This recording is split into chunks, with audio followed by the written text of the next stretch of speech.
प्रिय श्रद्धालुओं, जय श्री कृष्ण, जय श्री राम, जय श्री राधे राधे, जय श्री महाकाल। इस प्रवचन में आपको श्रवण कराएंगे रामचरितमानस किष्किंधा कांड की प्रमुख दोहे चौपाइयाँ, मूल पाठ, हिंदी अर्थ एवं व्याख्या सहित। संपाति को मिलन अरु वर्णन, बल कविराज कथा पवन सुत जन्म की, जल निधि कूंदन आकाश।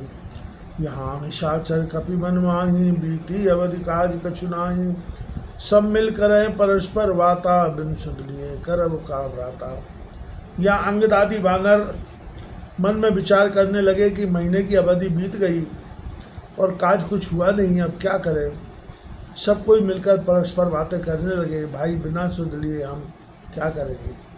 कहे अंगद लोचन भर बारी, दो प्रकार भई मृत्यु हमारी। यहाँ न सुध सीता की पाई, वहाँ गए मारे कपिराई। अंगद नेत्रों में जल भरकर कहने लगे, दोनों प्रकार से हमारी मृत्यु हुई। यहाँ तो जानकी जी की सुध नहीं पाई, वहाँ जाने से सुग्रीव मारे गए। पिता बदे पर मारत मोही, राखा राम ने और न होई। पुन पुद अंगद कैसव पाही, मरण भयो अब संशय नहीं। पिताजी के मरने पर ही यह मुझे मारता, पर रघुनाथ जी ने मेरा हाथ पकड़ा है, इस कारण छोड़ा, नहीं तो वह मुझे मार डालता। कुछ इसका निहोरा नहीं है। अंगद जी ने यह वार्ता बारंबार सबसे कही कि अब मरण हुआ, इसमें संदेह नहीं। अंगद वचन सुनत कपि वीरा, बोल न सके नयन वह नीरा। क्षण एक सोच गगन कोई गयो, पुनः वचन कहत सब भयो। बड़े बड़े वीर कपि अंगद के वचन सुनकर बोल नहीं सकते हैं, नेत्रों में जल बहता है। क्षण मात्र तो सब बानर शोक में मग्न हो गए, फिर इस प्रकार कहने लगे, हम सीता की सोत बिहीना, नहीं जय मैं युवराज प्रवीणा। अस कहें लवण सिंधु तट जाई, बैठे कपि सब धर्मशाली। हे चतुर युवराज, हम जानकी जी की सुध लिए बिना नहीं लौटेंगे, चाहे मर जाएं। यह कहे क्षीर समुद्र के किनारे मरने को कर संकल्प हो। सब बानर कुछ बिछा कर बैठे। जामवंत अंगद दुख देखी, कही कथा उपदेश विषय की। तात राम कह नर जन जानो, निर्गुण ब्रह्म अजित अजमानो। जामवंत ने अंगद जी को दुखी देख अनेक उपदेश की कथा कही। हे तात राम, रघुनाथ जी को मनुष्य मत जानो, उन्हें निर्गुण ब्रह्म अजित और अजन्मा मानो। हम सब सेवक अति बड़भागी, सतत सगुण ब्रह्मानुरागी। हम सब सेवक अति बड़भागी हैं, निरंतर सगुण ब्रह्म की आराधना करते हैं। नितीक्षावतर्यो प्रभु सुरमय गो ध्वजलाग। सगुण उपासक संगत रहे, मोक्ष सुख त्याग। ये प्रभु देवता गौ विप्र पृथ्वी की रक्षा करने के निमित्त अपनी इच्छा से अवतार लेते हैं। जो सगुण ब्रह्म के उपासक हैं, वे अर्थ धर्म काम और मोक्ष पर सबकी त्यागी हो शक्य रहते हैं। इसे सोच मत करो, रघुनाथ जी की कृपा सब पर सब काम बना रही। यह विद कहत कथा वह भांति, गिरी कंदरा सुनी संपाति। बाहर हुए देख सब कीसा, आहार देन जगदीशा। इस भांति अनेक कथा कह रहे थे कि पर्वत की कंदरा में संपाति ने बातें की। सो बाहर निकल कर देखे कि बंदर बहुत बैठे हैं। कहने लगा, विधाता ने आज मुझे भोजन दिया, आज सबन कहीं भक्षण करऊँ। दिन बह गए आहार बिन रहूँ, कबहू न मिल भर उदर आहारा। आज दीन मिलिए कई बार। आज इन सब का भक्षण करूँगा, बहुत दिन बीत गए, भूखा मारा जाता हूँ, कभी पेट भर भोजन नहीं मिला। तो आज विधाता ने एक ही बात दे दिया। डर पे गीत वचन सुन काना, अब्बा मरण सत्यम जाना। कभी सब उठे गीत कह देखी, जामवंत मन सोच विषय की। गृद्ध के वचन कानों से सुनकर बानर डरे और कहने लगे, अब हमने जाना कि निश्चय मरण होगा। सब बानर गीत को देखकर उठ बैठे, परंतु जामवंत सोच करने लगा कि संपाति को देखकर यह दशा रावण से कैसे लड़े। कहे अंगद विचार मन माही, धन्य जटायु संपूर्ण आई। राम काल कर पाई। तन त्यागी हरिपुर गए परम बलवान। अंगद जी मन में विचार कर कहने लगे कि जटायु के समान कोई भगवान नहीं है जो रघुनाथ जी के कार्य में अपना शरीर त्याग कर वैकुंठ को गया। ये बातें ऐसे ऊंचे स्वर से कहीं कि वह सुन ले। अंगद जी पहले से जानते थे कि यह जटायु बन रहा है। जो रघुवीर चरण चित लावे तेई संधन्य न आन कहावे। सुन खग हर्ष शोक तुमानी आबा निकट कपी भय बानी। जो रघुनाथ जी के चरणों में चित्त लगाता है उसके समय कोई धन्य नहीं। यह क्षेपक है।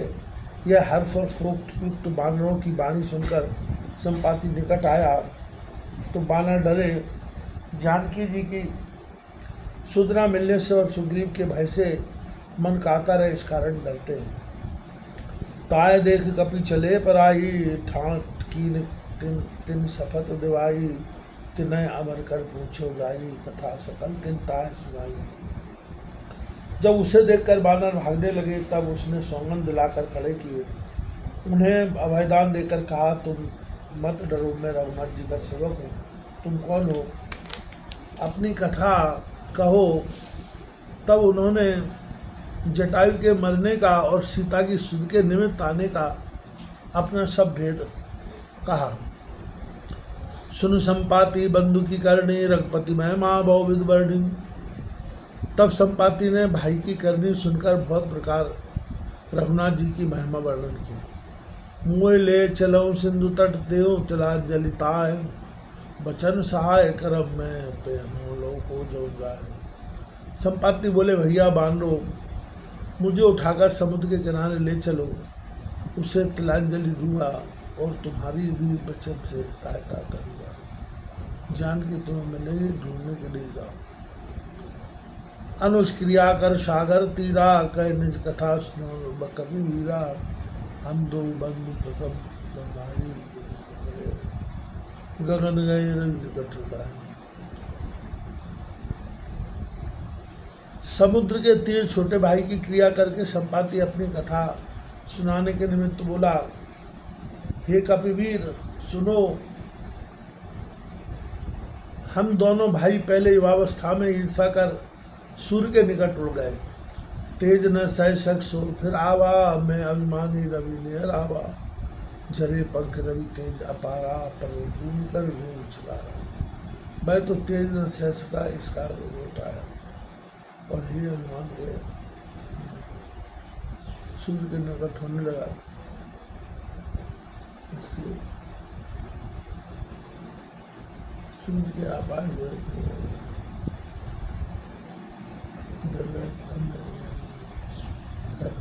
पृथ्वी पर गिर पड़ा। मुनि एक नाम चंद्रमा को ही लागी, दया देख कर मोही। बहु प्रकार ते ज्ञान सिखावा, दे जनित अभिमान छुड़ावा। एक चंद्रमा नामक मुनि थे, मुझे देखकर उनके जी में बड़ी दया आई। बहुत प्रकार से उन महात्मा ने ज्ञान सिखाया और देह से उत्पन्न हुए अभिमान को छुड़ाया और बोले, त्रेता ब्रह्म मनुस्तन धरई, तासु नार निश्चरपति ग्रही हरि। तासु खोज पटवै प्रभु दूता, तिन्हें मिले तुम होम पुनीता। त्रेतायुग में ब्रह्म मनुष्य का शरीर धारण करेंगे, उनकी स्थिति को रावण हरेगा। उसकी खोज करने को प्रभु दूत भेजेंगे, उनके मिलने से तुम पवित्र हो जाओगे। जब मैं पंख कर हस जन चिंता, तिन्हें दिखाए देव में सीता। यह कह सुन आश्रम गयो, ज्ञान।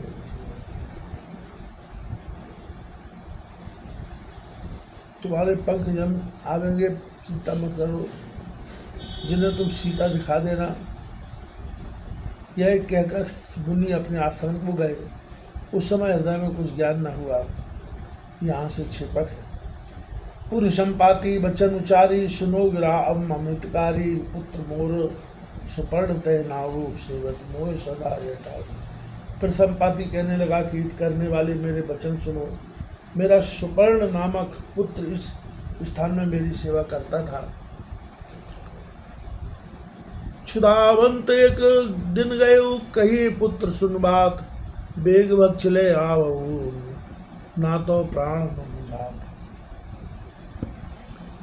भूख से व्याकुल हो एक दिन में गया और पुत्र से कहा, बेटा शीघ्र भोजन लाओ, नहीं तो मेरे प्राण चले। सुत सिर आज्ञा धार सिधावा, मोहि धीरज दय बहु समझावा। नवपथ होए महावन गयो, गज मृगराज हनत बहु भयो।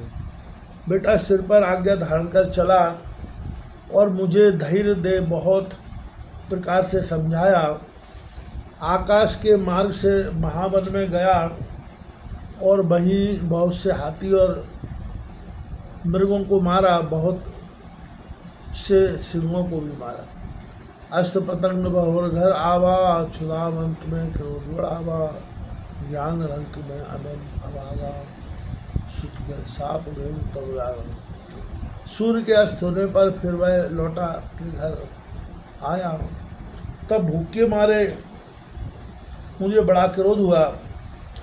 ज्ञान से हीन में नीच और अभागा, तब पुत्र को शाप देने लगा। गए मम बाहु कहों समझाई, सुनौ तात मम बच चितलाई। जब आरण्य गए मैं ताता, तह पुर भय हुए कुछ पाता। जब उसने मेरी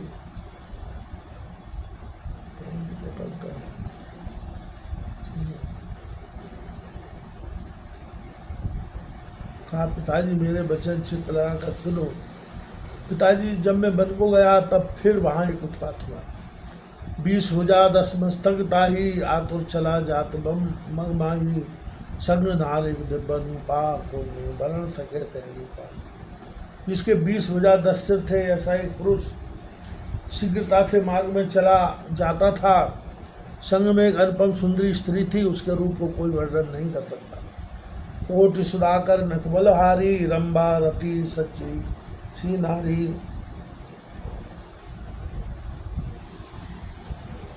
जंतु जानते धरा पछारी, दोनों छोड़ निरख सोई नारी। करों चंद्रमा जिसके नखों पर बलियारी थे, वह स्त्री रंभा रति और इंद्राणी के समान थी। उस पुरुष को जंतु जानकर मैंने पीछे से पकड़ा, परंतु वह स्त्री देखकर उसे छोड़ दिया। कर मोय विनय दक्षिण दिश गयु, यह कारण विलम्ब मोय भयु। सुनत वचन मोय लाग अंगारा, आपन गति विचार ही हारा। मेरी बड़ी विनती करके वह दक्षिण दिशा में गया, इस कारण मुझे देर लगी। वचन सुनते ही मेरे अंगार सा लगा, अर्थात क्रोध आ गया, परंतु अपनी गति न होने के कारण मैं जी में आ गया। मैं तन पंखहीन का करऊँ, आतुर जाए। मैं पंखहीन सागर शरीर होने से अब क्या करूँ? अब उसी सागर से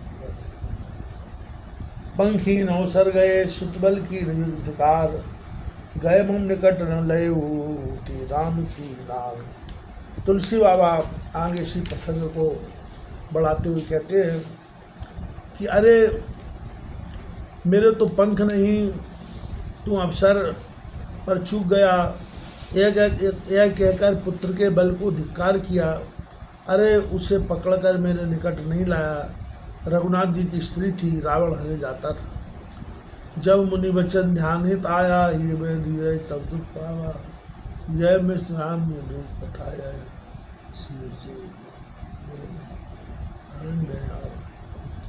फिर मुनि के हित वचन स्मरण आए। तब हृदय में कुछ धैर्य हुआ कि इसी बहाने जो रघुनाथ जी दूत भेजेंगे, वे जानकी जी की सुध लेने वन में आएंगे। देखत दरस हो बड़ भागी, तुम मगन देखत मन अनुरागी। सदा राम कर सुमरण करऊ, जिस दिन मग जो बत दिन बनऊ। मैं उनके दर्शन कर बड़ भागी हो जाऊंगा।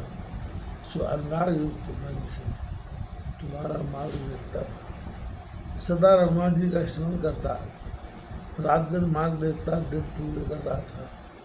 यहाँ मुनि की गिरा सत्य भई आजू, सुनमम बचन करो प्रभु काजू। गिर त्रिकूट ऊपर वस लंका, तैर रावण सहज शंका। सो आज मुनि की वाणी सत्य हुई। मेरे वचन सुनकर प्रभु का कार्य करो। त्रिकूट पर्वत के ऊपर लंकापुरी है, वहाँ जन्म से ही निडर रावण रहता है।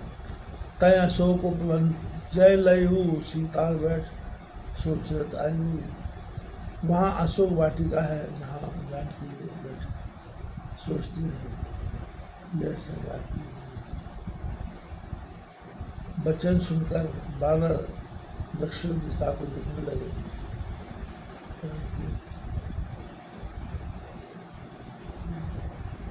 जानकी जी उन्हें न दिखी, तब वे बोले हमें जानकी जी को दिखाओ। तब वृद्ध बोला मैं देखूं तुम नाहिन गीदय दृष्टि अपार, वृद्ध भयो उन्नत करते हो कछु सहाय तुम्हार। मैं देखता हूँ तुम्हें जानकी नहीं दिखती क्योंकि गिद्ध की दृष्टि अपार है, 400 योजन तक से अधिक देखने की होती है। मैं बूढ़ा हो गया हूँ, नहीं तो तुम्हारी और भी कुछ सहायता कर। क्यों नाम में सागर करे जो कोई करे राम पर काजू तय संबंध आन नहीं आजू। जो कोई 100 योजन समुद्र लांघ सके और बुद्धिमान हो वही रघुनाथ जी का कार्य कर सकता है।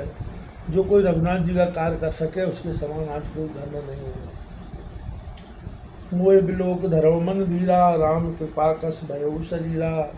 पापे जाकर नाम सुनरी, अति अपार हो सागर करे। मुझे देखकर मन में धैर्य धारण करो कि रघुनाथ जी की कृपा से कैसा शरीर हो गया, आपकी पुनः पंख जम गए। उस सागर का तो पार ही भगवान के भक्त हो।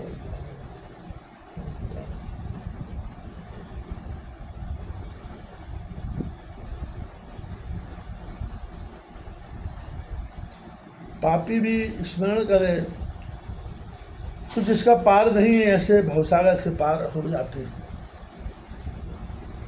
तास दूत तुम तज कद राई, राम हृदय धर करो पाई। अस कहो मांगी जब गए हो तिनके मन अति विस्मय भयो। तुम उनके दूत हो, इस कारण हम भय त्याग श्री रामचंद्र जी को हृदय में धारण कर उपाय करो। शिव जी बोले हे पार्वती, ऐसा कहकर जब गिद्ध चला गया उड़ गया तब सबके मन में बड़ा आश्चर्य हुआ। देखो रघुनाथ जी की महिमा की उसके पंख जमाए। निज निज बल सब काबू बहका, पार जाएगा जरट भयो अब कहूँ कलेशा।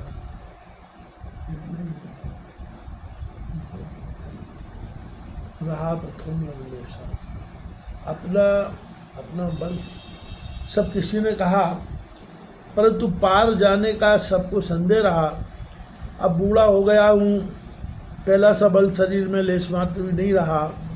यह बात जामवंत ने कही। जब त्रिविक्रम भयो घरारी, तब मैं तरुण रहा बल भारी। जब भगवान ने त्रिविक्रम वामन अवतार लिया था तब मैं तरुण और